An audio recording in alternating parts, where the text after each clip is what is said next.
Saudi അറേബ്യയിലെ Aramco plant സൗദിയിലെ Aramco plant ലോകത്തിലെ തന്നെ ഏറ്റവും വലിയ ഇന്ധന കേന്ദ്രമാണ്. ഈ അറാംകോ പ്ലാന്റിന് നേരെ ഇപ്പോൾ ഹൂത്തികൾ വമ്പൻ ആക്രമണം നടത്തിയിരിക്കുകയാണെന്നുള്ള വാർത്തകൾ പുറത്തു വരുന്നു.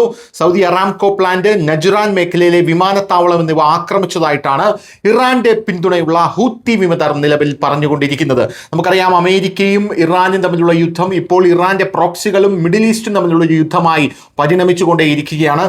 ഇതിൽ മിഡിൽ ഈസ്റ്റിലെ രാജ്യങ്ങൾ, പ്രധാനമായും ഇസ്ലാമിക രാഷ്ട്രങ്ങളായിട്ടുള്ള UAE, Saudi Arabia, Oman, Kuwait, Qatar എന്നിങ്ങനെയുള്ള രാജ്യങ്ങൾക്ക് വലിയ അതൃപ്തിയുണ്ട്. ഇതൊരു അമേരിക്ക ഇറാൻ യുദ്ധമായി തുടങ്ങിയിട്ട് അവസാനം ഇത് തങ്ങൾ തമ്മിലുള്ള, അതായത് ഈ മിഡിൽ ഈസ്റ്റും ഇറാനും തമ്മിലുള്ള യുദ്ധമായി പരിണമിച്ചു കൊണ്ടിരിക്കുകയാണ് എന്നാണ് അവർ പ്രധാനമായിട്ടും പറഞ്ഞത്. അതിന്റെ ഒരു നേരുദാഹരണമാണ് സൗദി നിരന്തരം ആക്രമിക്കപ്പെടുന്നത്. നജ്റാനിലെ തന്നെ അറാംകോ പ്ലാന്റ് ആണ് ആക്രമിക്കപ്പെട്ടത്. എന്നാൽ ആക്രമണം സൗദി മറച്ചു വച്ചിരിക്കുകയാണ് എന്നുള്ള റിപ്പോർട്ടും ഇതിനോടൊപ്പം ചേർത്ത് വായിക്കേണ്ടതാണ്. അസംസ്കൃത എണ്ണ ഉൽപാദന കോട്ട വർദ്ധിപ്പിക്കണമെന്ന് ആവശ്യപ്പെട്ട് ഇറാഖ് സൗദിയിലേക്ക് പ്രതിനിധി സംഘത്തെ അയച്ചിരുന്നു. പ്രതിദിനം 80 ലക്ഷം മുതൽ 1 കോടി ബാരൽ വരെ ക്രൂഡ് ഓയിൽ ഉൽപ്പാദിപ്പിക്കാൻ കഴിയുന്ന തരത്തിൽ കോട്ട വർദ്ധിപ്പിക്കണം എന്നാണ് അവരുടെ ആവശ്യം. നിലവിൽ 40 ലക്ഷം ബാരലാണ് ഇറാഖിന് അനുവദിക്കപ്പെട്ട കോട്ട.